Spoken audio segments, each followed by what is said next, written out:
Nos maîtres nous disent aussi que le chiffre 8 est lié à la délivrance finale. D'une manière métaphorique et codée, il nous explique que le roi David, qui est le fondateur de la royauté d'Israël, l'initiateur finalement de la lignée messianique qui se réaliserait, atteindra son apogée avec le Mashiach lui-même. Le roi David, dans ce monde, comme on le sait, jouait de l'harpe, mais il jouait sur une harpe avec 7 cordes. Mais son descendant le plus illustre, le Mashiach, jouera lui aussi de l'harpe au moment de la délivrance finale, mais il jouera d'une harpe composée de 8 cordes. On retrouve à nouveau le chiffre 8. Le chiffre 8 qui cette fois-ci est lié au Mashiach. D'ailleurs, on le retrouve même dans le chiffre 8 lié aux différents justes qui inspirent toute l'histoire d'Israël. Comme on le sait, les 7 premiers justes, qui sont les 7 modèles fondamentaux qui vont guider, inspirer toute l'histoire de notre peuple, sont Abraham, Yitzhak, Yaakov, Moshe, Aaron, Yosef et David. On a les 7 justes qui inspirent notre peuple et l'histoire de notre peuple durant tout le temps de l'exil.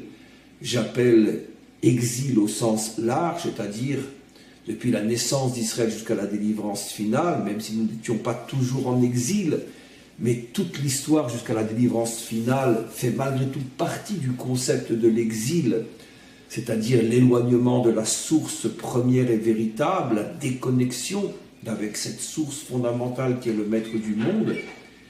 Et après on rentre dans la 8e dimension qui est la délivrance finale, liée au 8e personnage qui est le Mashiach. Donc évidemment, le Mashiach est lié au chiffre 8, et c'est ça la métaphore, c'est ça le code. Le Mashiach jouera sur une corde avec 8 cordes, sur une harpe, avec 8 cordes, parce que le roi David, initiateur de la royauté d'Israël, jouait sur une harpe avec 7 cordes, dans le sens qu'il n'a pas pu bouleverser, transformer les règles de la nature, les règles de l'histoire. Le roi David a agi, a opéré à l'intérieur, malgré tout, des limites de ce monde. C'est la raison pour laquelle il est l'initiateur de la Malchoute, mais il n'est pas le Mashiach, il n'a pas pu amener le monde jusqu'à la délivrance finale, parce que la délivrance finale signifie une transformation radicale de ce monde, son passage et sa transformation en passant du chiffre 7 au chiffre 8. Le chiffre 8 est le chiffre de la délivrance finale, c'est-à-dire une connexion totale entre la Malchoute et la Bina, entre le monde d'en bas et le monde d'en haut, et le dévoilement dans ce monde de forces, d'énergie, qui ne sont plus du tout limitées et soumises aux lois de la nature. Et c'est la raison pour laquelle le roi David le Mashiach, fils de David, jouera sur une harpe avec 8 cordes.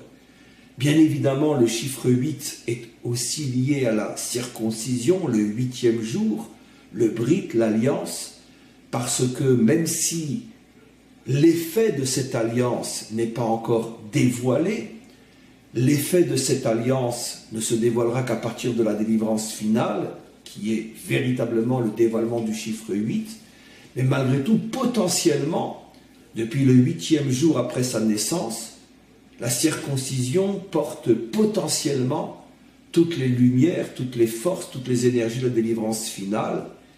Et à partir du moment où le peuple juif est circoncis, il porte potentiellement en lui la lumière de la délivrance qui prépare son dévoilement, qui se prépare à être dévoilé tout au long de l'histoire de l'exil. Et au moment de la délivrance finale, la préparation est terminée, et à ce moment-là se dévoile tout ce qui était contenu potentiellement dans la circoncision d'Israël, la 8e dimension, la 8e corde de l'harpe du Mashiach. Et donc, on rentre dans la délivrance finale, encore une fois, la Bina commence à se dévoiler dans notre monde. Maintenant, comme on va le voir, le chiffre 8 représente comme on l'a expliqué, la Bina, mais représente, plus particulièrement dans l'attribut de la Bina, représente la dimension des secrets de la Torah. Le mot Bina en hébreu, Lehavin, qui vient du verbe donc Lehavin, Bina est le mot, le verbe est Lehavin, comme vous le savez, en hébreu, les mots, les verbes établissent entre eux une correspondance grâce à la racine qui est la même selon que l'on utilise cette racine pour former un mot, un nom, un adjectif, un verbe. C'est toujours la même racine qui, grammaticalement, va s'exprimer d'une autre manière, mais la racine de base est toujours la même. Et donc le verbe qui accompagne le mot Bina est le verbe Lehavin. Et Lehavin, disent nos maîtres, signifie Lehavin, Davar, Mitor Davar. D'ailleurs, dans le mot Lehavin, on peut retrouver aussi un autre mot qui est le mot Bein, qui veut dire Bein à l'intérieur de quelque chose. Et donc, la Bina est une forme de compréhension qui nous permet de comprendre ce qui est caché dans l'apparence première, à l'intérieur de l'apparence première. Comme on le sait, dans chaque chose, il y a une intériorité, il y a une profondeur qui n'apparaît que lorsqu'on la recherche. Le modèle fondamental, c'est bien évidemment l'homme, composé d'un corps visible et d'une âme profonde, intérieure, invisible tant que bien sûr on ne la recherche pas et on ne la met pas en évidence. Et d'ailleurs, dans la matière aussi, il y a la matière telle qu'on la voit, mais qui est composée d'atomes, et l'atome lui-même est composé d'électrons, et à l'intérieur le noyau, et dans le noyau de l'énergie, on pourrait décomposer encore beaucoup plus loin et beaucoup plus profondément.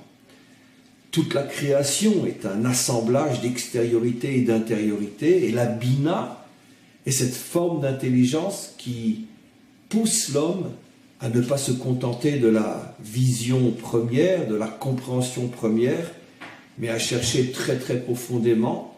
Et il n'y a pas de fin à cette profondeur, parce que chaque profondeur est elle-même le corps d'une profondeur plus profonde encore, qui va devenir l'âme.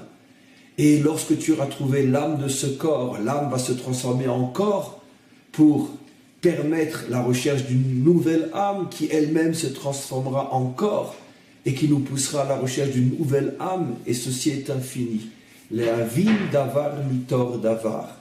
Aller en cherchant de plus en plus profondément, en rentrant de plus en plus à l'intérieur. Et ça va être le travail essentiel du Mashiach. Le Mashiach donc va dévoiler dans le monde cette forme d'intelligence qui va pousser l'homme à ne plus se contenter de l'apparence, du visible, mais à vivre essentiellement au niveau de l'intériorité, au niveau de la profondeur.